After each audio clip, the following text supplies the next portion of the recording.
Mbote na balandi nyonso ya émission Congo na biso esengo nange ezali ya koyambela bino mwana mboka Alex Dende azali bongo cadre eside pe cadre na kati ya Lamuka. Mbote na yo Alex Dende. Mbote maman Francine. Kimi ezali hein? Tozala kimia, merci. Lamuka exista kaka posa pe cadre na kati ya Lamuka. Les autres existaient hein? Bien sûr. Coordonnateur en habitude en exercice, c'est monsieur Mouzito, Adolphe. Jusqu'à preuve du contraire. Donc, Lamuka, ils a bien. Et puis, Lamuka, ils a peuple. Ils ont nation un peuple. Ils ont créé Lamuka, ils a peuple. Le 29 septembre 2018, notre triomphal. Peuple, on a créé Lamuka. Peuple, on a lobby Sabiso, candidat comme un moko. Pour te voter, tout comme c'est président de la République. Peuple a lobby Bozala Bomoko. Peuple a lobby Bo Panzanate. Bo trahir Bissoté. Donc, le 11 novembre 2018 à Genève, les Alakika au Salamukano au peuple à Loba qui déjà pendant le 29 septembre à Kinshasa. Donc la Moukeza peuple, ce peuple là, la Moukeza. Mais coordonnateur en exercice pour nous respecter le texte Nabiso, monsieur Adolphe Mouzito, Azali, Outaoué Bissabino dernièrement, Azali, il n'y a pas de problème. Il n'y a pas de problème. Mais la carte à la Mouka, vous allez ça là 6 mois après 6 mois, va changer le coordonnateur. Oui, si quoi, on a 4 mois si ma mémoire est bonne. Donc ça va, ça toujours coordonnateur en exercice. Ouais. D'accord. Donc on rappelle que Mboka pose à la candidat député en 2018, mais au long raté na maponomi yo pour les lara parmi ba les lara na cour constitutionnelle to yo pinda ba voter à honnêteté. Ce que j'ai résultat on a attendez baloba aux yeux au senior moka bimisa. Mon lukunga tinda 14 députés dans l'Assemblée nationale. Ce que j'ai résultat est seni. Au monde nazaraka 8e je crois. Voilà. Mais au voilà ce que ils ont monsieur ce que bitu bandobeta siko tozonga tout seul cette histoire. Mais effectivement on a ngate na la cour constitutionnelle ba les la rappel ba ça bien pourtant on ba leli ba zong se bango pe moi ba voir na bango elle lo ba zo siéger. Yo le la raté pour la nino talika kabeyo hein talaka Alex Dende OK on le la moi pouvoir et so pa yo mon mikolo to décider to lobi bon cour constitutionnel ya tour et sali et sous cour constitutionnel té er mokil momba et moni mokile bandolo ba américain ba droit de l'homme ba lobi non ce qui se passe là-bas na batu oyo kuto atikala kozana kombo na liste té kaza candidat abimi député. Oui, bibango. Oui, ah bon, merci beaucoup. Non, côté Melanda, Mukimumbebi, que zana batumsu sunamboko, même Kombo ya Pambetika Ozalate, enregistré en tant que candidat, a déposé ta candidature n'a été, maza député. Aux Zolanda. Donc, tant ba bêtise wana nyo sur l'équipe koloto kita na cour. Oh, dino benga ngo bêtise. Yo ozala candidat au comité député, sur les bêtises, on a utilisé expression parce qu'il y a des expressions beaucoup plus graves que ça. J'ai choisi l'expression la plus simple pour que nous puissions comprendre. Yo lingina benga skondeng. Oza candidat au comité député, ou lingi skotolbani. Donc, si vous êtes aux candidat et puis mais aux athées ba voter au sali donc au sala campagne té ba voter voilà selon yo po ba imboka ba yebi ngote yo ndozo penda ko informer nanga ona va libosono na yebi ngote on a bete ba o nyonso baza na assemblée nationale to pe na provinciale eza ba o bazalaka ba candidat ba voter bango baleka na mapono to sala ka ke fort ya kuchaka ba imboka nyonso te yo lobanga ndamba ba imboka poso ngai pe naza kaka peuple ya mboka na surtout yo zolo bango to ko comprendre que peut-être causa au fait au yebi actualité na mingité mais si on postule na parti politique ni to pe na regroupement dynamique de l'opposition voilà où ils allaient au Kangamana Ndeko Martin Fayulu wana sidé zalakat mais sidé zalakat mais zalakat membre sidé ta mais zalakat membre sidé vous avez au Kangamaka na Martin Fayulu zalakat parce que na système où il salema ya seuil na makamnonge belé système électoral où ils ana ba calcul non auto boiti na suka oyo mais batu ya mboka bato baza ko kamamboka siko ba imposer yango kaka na kati ya loi alors que loi na batu ba proposer ki yango ba boy yango parce que système ya calcul wana eza compliqué peuple a voté mututel mais ba moni mututel a bimi peuple mais eza ba système ya calcul qui sont très compliqués ya ko expliquer peuple bimi yo to voter ki yo ndenge ni yo zali na place wana te en tout cas pour la législative vous comprendre biso toboyi yango mais ba maintenir yango. Donc il favorise que yo za la candidat indépendant yo moko yaka bolobi na chaque candidature ngai moko nde ezaka na ba ano ile kaka kala. Non, wana il faut que luka ko sangana pona ko kokisa seuil po bino nyonso bo sangani boko kisa chiffre eza ko pesa makebaba na ko tanga bino que boza parmi batu oyo regroupement na bino ko permettre que ba ndo compter ba député ceux qui bozui. Il faut ko kokisa seuil.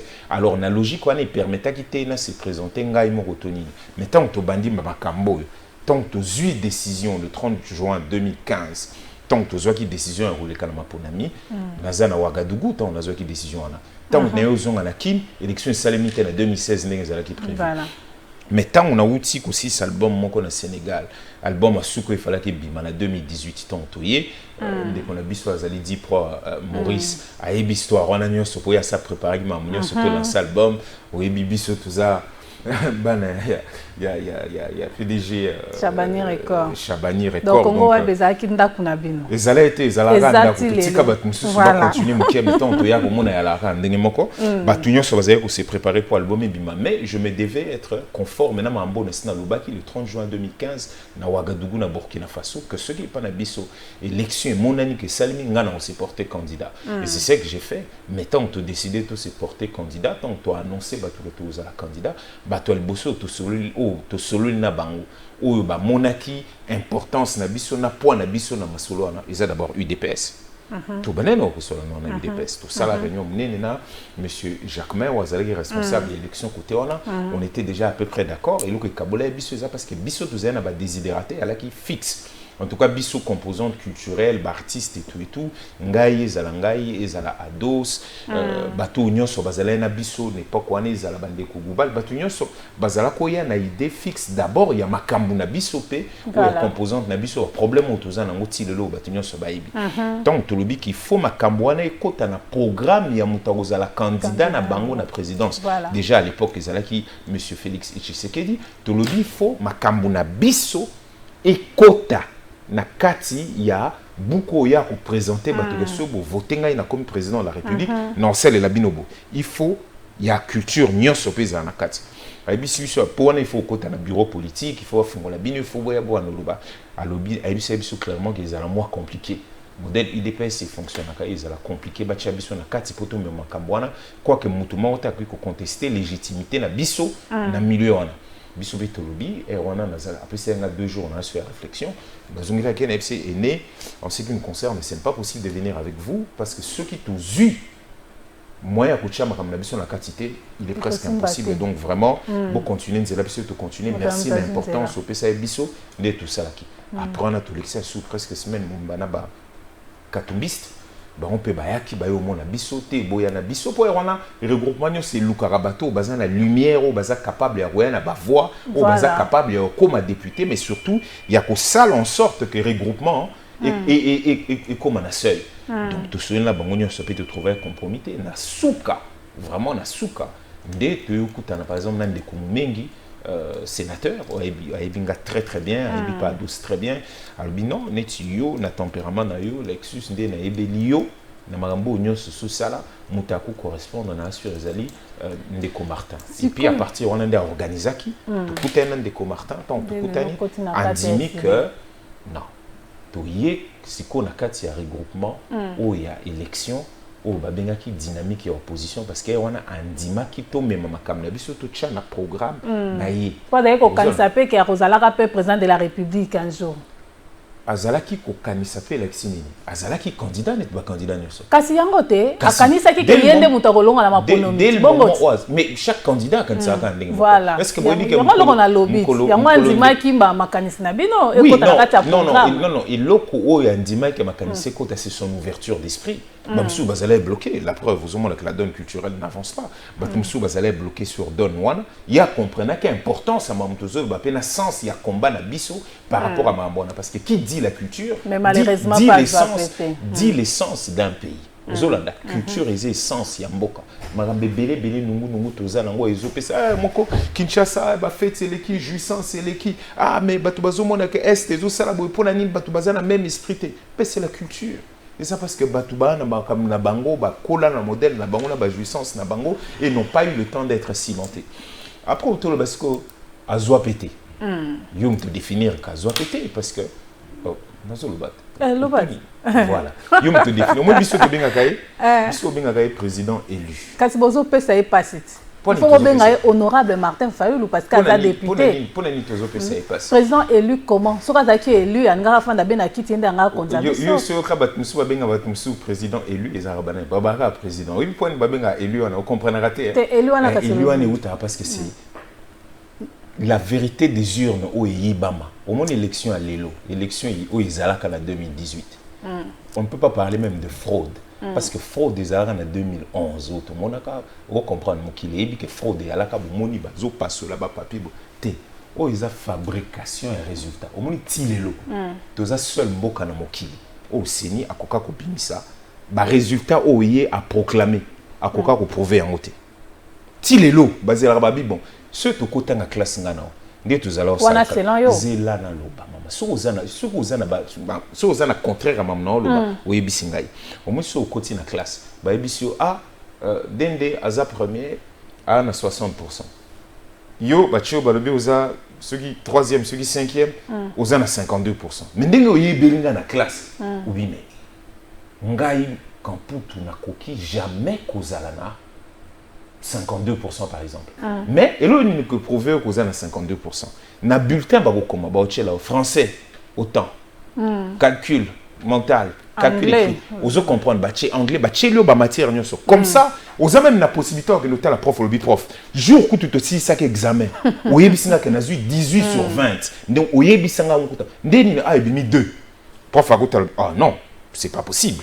Ozo comprendre. Il y a erreur ya frappe. Yango monaka souvent ceux ba makambwana et salemi il faut ko lakisa ba candidat nyo solobito omoni awa omoni bureau de vote yo zoaki autant ya autant et puis atali na papier ya ba témoin na yi o bazala ki wana atali obino bo publiaki devant bureau wana que effectivement na zoaki 16 ce ko prouver ngai boy olobo moni ba bureau nyoso ozoaki boy na Kinshasa. Donc c'est pas le cas avec ce qui n'a jamais été le cas de l'eau. Batamaye l'union sur balikaka na ba veste minene bazo ganga ba français expert.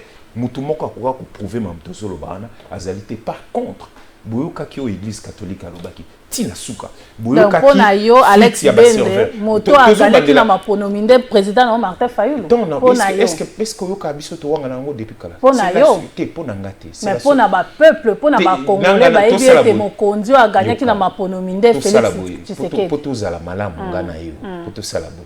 Tango lobi pona nga yo peut-être loba pona yo parce que so pona ba imboka te. So lobi pona peuple ya on a lobi te. Parce que yo zo loba pona peuple la kisi yo ozui maloba. C'est pona zala kapena peuple na yo ka rapport au peuple loba. Soko zala kapena peuple c'est ngape na za peuple. Pour lobi pona nga donga na za peuple te donc na constitution longolinga ke na za congolais. Te ozana peuple na nga donc soko bato nyonso donc ba décider ba za peuple te alors.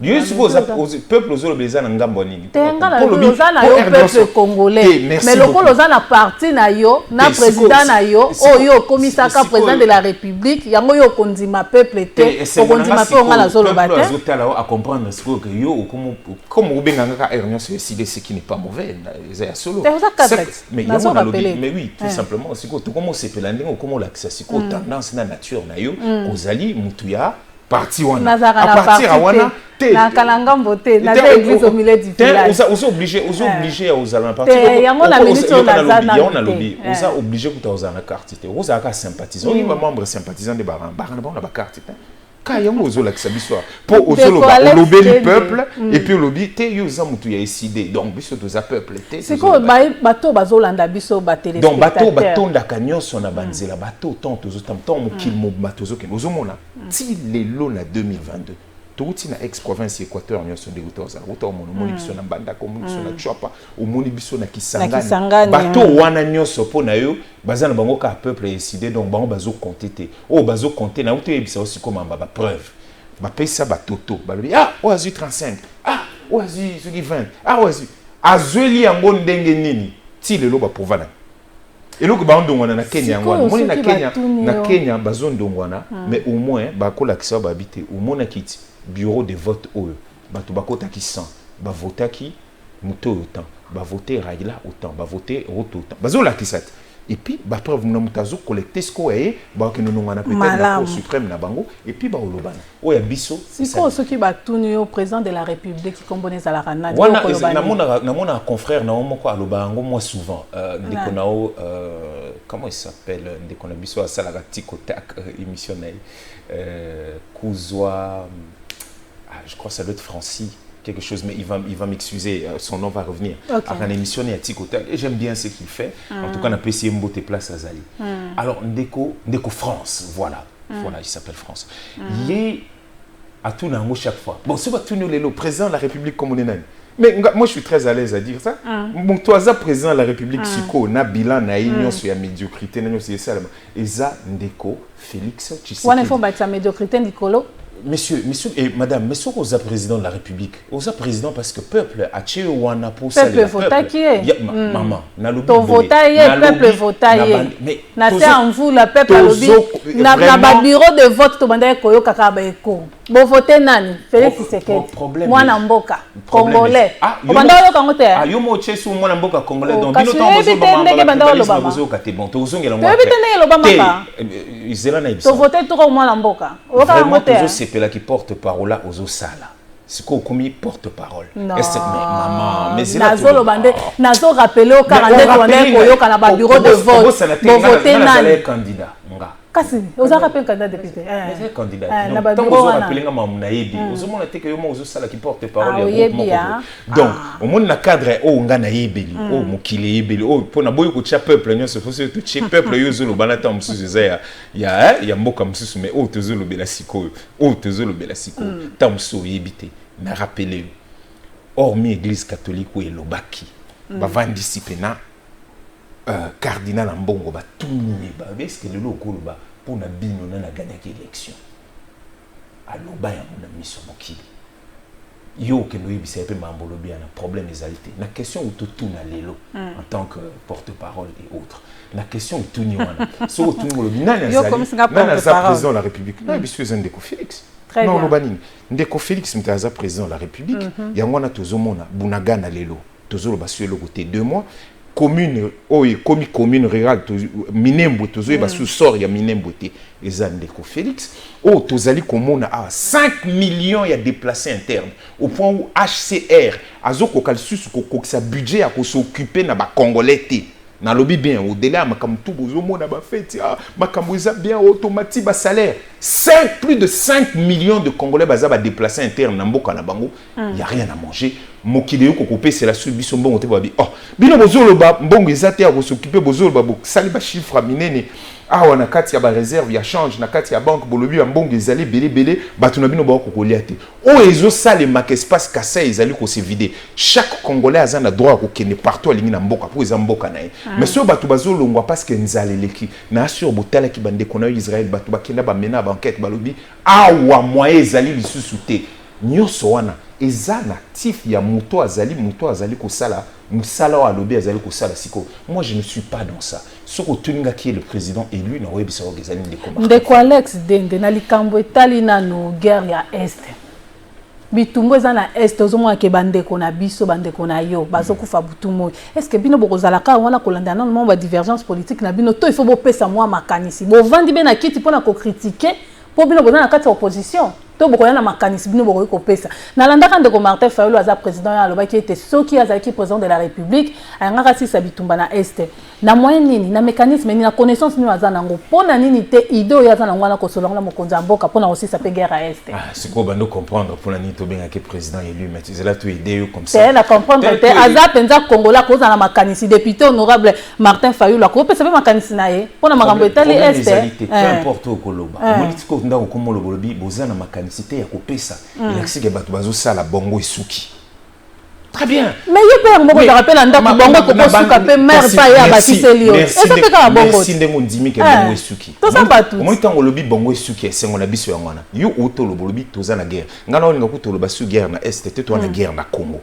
pour essa nous les na kata Congo to bo ça la jeu ya banguna en tout cas moto lobi ana ndeko Martin a lobi to tiko lo ba guerre ya est c'est eza guerre na Congo ba lever état d'urgence na bandi kolobanano eza guerre na Congo tant balobaka guerre eza na Ukraine ba yebisa biso parti guerre eza ke wabaka eza guerre ya Ukraine donc il faut pas comprendre na cadre ya culture ya makampoto zala na ciment ya vivre ensemble so ba passe za koto eza ya bisonyoso eza guerre ya Congo dès na mandolo ba tour lobi bo pesa mo makamisi effectivement on dit que bongo ya bande comme suswana et sous eza normal maele ya batunyoso pe sukaka moto pa ko ya bakisi makamisi moko pa ya bakisi makamisi tous ensemble to ba binemi je ne fais que dire ce que vous avez dit très bien to kene na mo bandeli pena na moni su mingite bref ndengo ndimisiko ke maele ya batu bongo esuki et c'est mon abiso yango na po ou expliquer yango ozomona tozo kufa en masse ndenge komi ke batu mususu bongo esuki komi na lobby te ke batu wana bayebi komi te oh MONUSCO azoko kosala musala na été il faut MONUSCO kende il faut sala boy batu bagani mais départ à MONUSCO banda pe depuis kala na lobby depuis que Joseph Kabila alobaka pe MONUSCO kende bongo au monde batu wana ka bazolo ba MONUSCO kende toza ko rappeler boy tozo bandela sous ko rappeler responsabilité ya ekolo na biso eza ya ba congolais eza MONUSCO te MONUSCO azala na akende soki ba congolais bazui responsabilité na bango bato bazo kamba ekolo sikoyo eza responsabilité na bango eza constitutionnel ya ko sala ya ko protéger etandi ya mboka mobimba eza la protéger ba congolais nyonso baza la protéger ata eteni moko ya mokete eza na maboko ya banguna eza musala na bango olobi ke bongo na bango esuki tamsu bazo kokate ba na besoin ma biso omoni c'est de ça qu'il s'agit totamboli banda le 30 juin 2019 au babo marande ko defao na Goma régime oyo biso totamboli banda 30 juin 2019 combien de marches totambola pour dénoncer balkanisation combien de marches même Yasuko bapanze biso na mituka na marché ezalaki ndeni tolobi tozo soutenir FARDC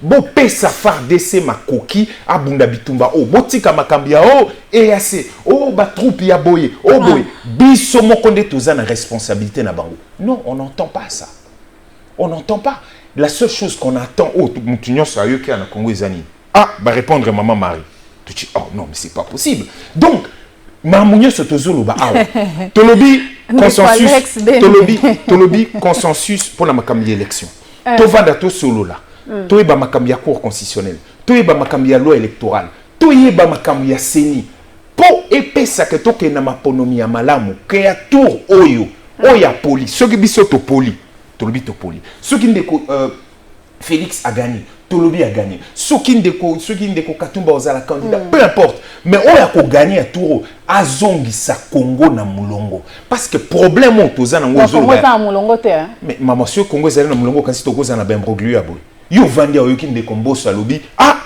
bunagana baziongo parce que Uganda ache biso mbeli na Mukongo atiki bazo la biso bunagana et l'équipe même pas 2 semaines bango moko kaka mboso alobi mais bango moko bazu sous ministre batinde na Uganda avant-hier ce il y a 2 ou 3 jours yo mona basoda na biso tim konza basoda na biso na Uganda avant na ba makonzi na ba konzi misusu au moni tant tolobi mboka eza na mulongo te pour ceux qui reflètent la volonté à peuple mais na makambo nyonso eza na mulongo on a bino boninga yango zomola bango bakena na brutalité Congo peut qu'il y ait une brutalité mais c'est la stratégie politique yo ben yango stratégie pourquoi qu'il y ait une guerre le roi ba créer guerre mais surtout qu'il y a une guerre il faut qu'on quitte moi c'est pour na ko yango yango ba kuna yango de baimboka na ba zela na ibisao omoni po vandi na ngai na plateau na Kinshasa to na moins climatiseur na biso to zoloba omoni oya biso ben bon bandeko o bazo kata tous les jours uniquement parce que baza ba congolais uniquement parce que ça mais mali comme la brutalité il faut na no calmer oye balikambo zala kinino ke na malembe OK non malembe lobe banda kabila olobe banda kalati makambo wana donc banda kala wana bakendaka na bango malembe te batu bakoti na ndaku na minduki bazo boma batu nyonso bazo violer batu nyonso babotoli ndaku na et puis yozo lobite na kena na malembe na sala bose kozo comprendre mokilita bakenda na malembe banda kala yango wana accord ici nyamaki na 2019 tant bakoti na masolot batu wana bazwi mboko wana ba proxy ya Rwanda na bazwi mboko wana eloni bazolo batu sayaki na gouvernement au accord tozana bango na feuille de route ba ibisaki biso na kati ya feuille de route wana que tozo amnistie mutako juger biso ya laité toko sala ba ceux qui toko sala bataillon bo toko sala mambazo sonela yango wana siko tango zolo babazo ebisa ONU rapport ya ONU yango ne fuiteti yango moni gouvernement nyosa ndako profita rapport ya ONU et lobby et déclaré à tout que Rwanda azo soutenir azo tinana basoda na ye azo pesa basoda na azo soutenir ba M23 azo soutenir ba M23 ba contre nani mboko na biso kasi yango na lobby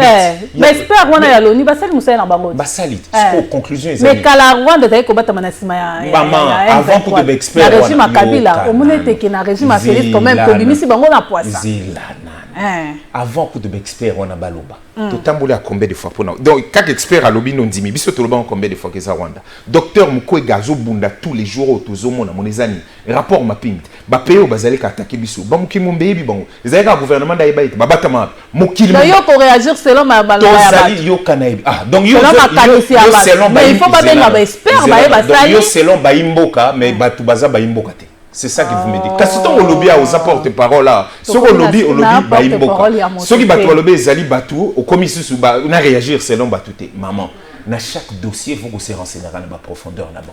Toza na 5e agression ya Rwanda. Mutunyo Saïbi, ça n'a pas empêché dès le début que Awana stade, babo ya bisoto kota, poto yo kotika fleur na nzoto ya papa Etienne Tshisekedi mais bangonyo se babete là Kagame maboko la yona nobo ya Kagame blablabla ça n'a pas empêché babenga ye frère biso bakokolobisa biso susouté ça n'a pas empêché tout ça non, alors que frère Ezana merci c'est beaucoup mon frère c'est ma sœur et bon babi nengi mutazo boma ngaya wa oto bomeni ngai maman Francine awa ngana on continue ko benga frère parce que le beza mabete na comprendre benga frère pono lembisa yo bandeni ko zoyo bombe pe mbala ma benga ka frère alembi yango na bazui bunagana zap 2 mois yango depuis le 13 août o ebité na info Alex den to comme na suka ya donc en fait ba solution ya ko silisango ezala clair muna mtu achaka yeba ke mkolonde ko Félix a présentaka programme na na Béatrice ndeko Martin azala na kati muna mutasa présentaka ayebaka ba solution européenne pour na mambo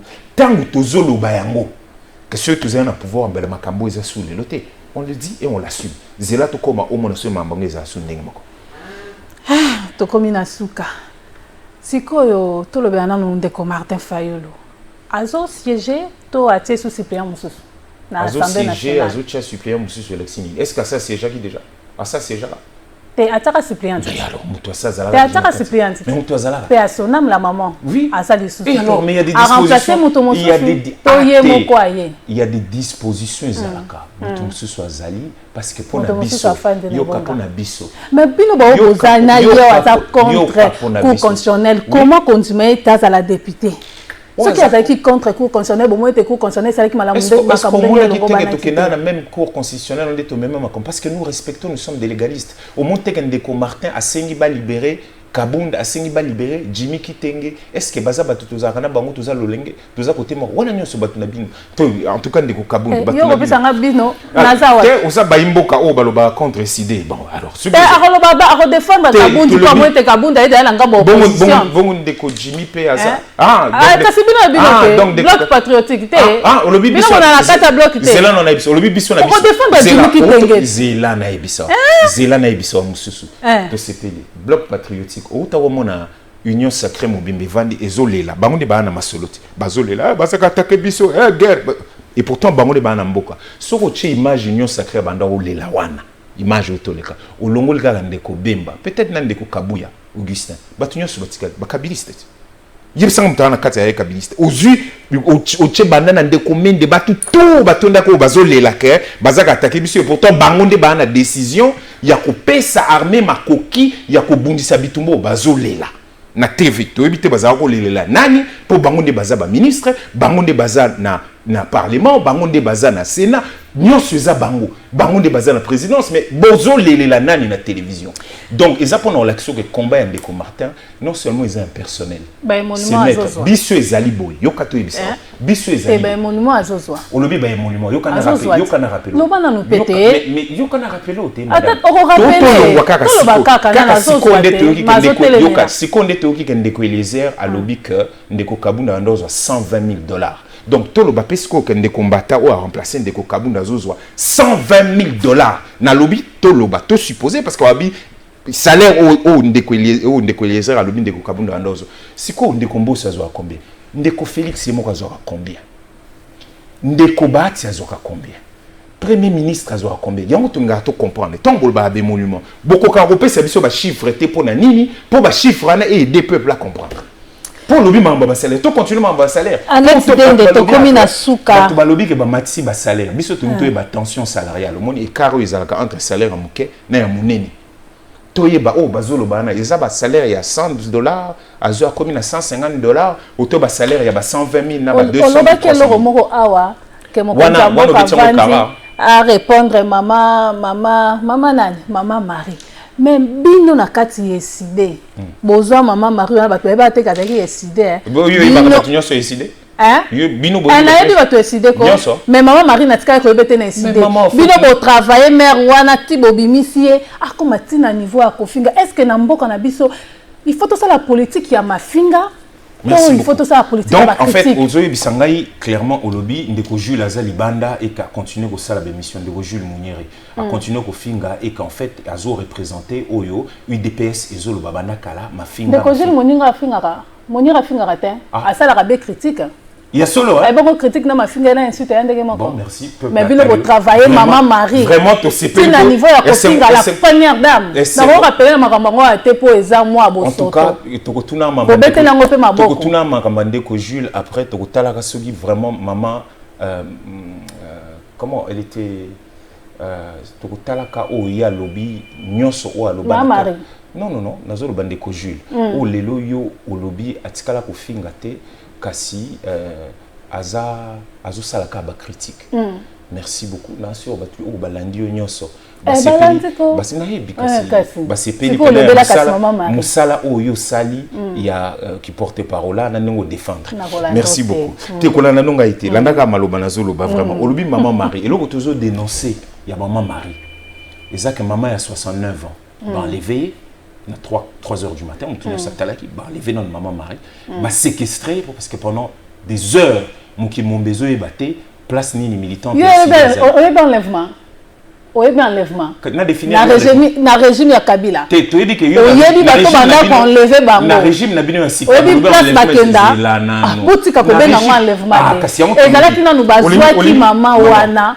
Na maman Denise mais kana nkosolo o moteke bazwa ki merci beaucoup donc yo moteke kende basolo ki na maman Denise donc yo moko ndimi ke bazwa ki na maman Denise ndam na lobi ke yo muto maman c'est là répondre te c'est là katina pion matière te merci beaucoup o moni te ke tolanda biso so bililiti donc tango bakangi na nu mama wana pona ola so ke régime oyo eza régime basala nzambe bavandisi na nu mama wana po basola na maman Denise o ka kite conseil maman Denise apesa ki merci beaucoup o tikala ko mona na régime Kabila merci beaucoup maman. Ton régime ata ya mobutu ata o mona yango. Siko na koloba. Bokonzi mata te mwanda. Kasi on a lobina koloba. Ya ba te maman Marie wana za instrumentalisé. Merci beaucoup. Est-ce que ce qu'on a koloba pour le bopé sanga matière au merci beaucoup. Tala les émissions na ifona senga pas permission pour na loba vraiment comme tu as qui classe tous matière tous années sengo mo belé.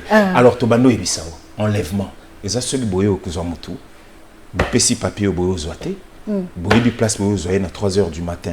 Mandat d'amener balo kisi mutute ni mte bokotina bakagul maman a 69 ans n'explique mais azo finga maman 69 atalingo banete olobi na loba te toujours soit na te olobi na loba matière ici les auto classe ils continuer merci talaka biso belève vraiment donc enlèvement yango wana omoni loba benga enlèvement so boyo kanga mutu to boyo zoye bolobi place pour kete bolati bakagul bo s'identifier te ba policier belé ba yo kanga maman 69 ans à partir de 3h30 du matin il accès dangerosité mais comme on lobi ka bazwa ki na maman Denise mokile yoki alors to continuer séquestration moni séquestration alors bozulu ka mutu boyebi na place azati bo moni ke bazuye déjà ça mandat na lobi kaka na zo expliquer ba mot pour wana tam monsieur ça moi compliqué comme to lo balinga lobi moi français à moi séquestration ça pour retenir mutu contre volonté et puis batunaye bazuye ba na place azalité donc to bando luka bato bando luke partout ba réseau et puis moko to mona ba journaliste batuni tioka ba na bakse ba biate azakuna na ipe ki na zai pas général Kasongo kuna ah donc toliki après le kotozo dénoncer ça extorsion extrajudiciaire ya ba pardon bino bosibo lobby mutu et loko bokangeli bo lobby ndeke tokenda ko longola ekuna po bango bango bakanga ki mais biso to benga ka enlèvement nde tozwa ki ekuna asali boy afingi a lobby diffamation asali boy donc ezala ba infraction d'infraction les araba juger au ou que pénal et que prison normalement mais konfinga bakangela bande nazo continuer d'expliquer pour comprendre peut-être qu'on comprendre non peut-être mais peuple à comprendre sikoyo Tanguba, tout le monde a kambala moko, extorsion, tout le baiser extrajudiciaire. Il y a pas pardon. Tout le monde a kambala moko, vidéo et bimi, mais rabat toi vendi boye. Comment c'est que pardon? Ils ont des oh, bah tu as torture. Bachaka caméra basengi saki eteint maman batali saki yeke kofinga ndenge kota boloko kasi botinda ke na boloko te poani kasi kofinga mutu boloko bokangi déjà parce que on a tellement que régime o eza régime ba malamu tango yo beleli 69 ozulinga te le fait que balakisi na télévision balakisi na ba TV nyonso violation mais biso ba auto sala ka reportage ndenge ko filmer biso ba journaliste to sepeli do ba benga bino ndeka ba ko maman Denise même ba journaliste ba sala reportage ko ba banani ta teki caméra yo kanano ozo banani ke maman Denise a teli maman la caméra sala musala na yo ya mona ki na yaki pour sala musala no malamu je vais t'aider encore plus allez balakisi na télévision a osenga pardon mutazo senga pardon to yo ki ka to donc yende plaignante merci ne ko lobi ke ba kenda ko zoye ba mimi pa maman Denise.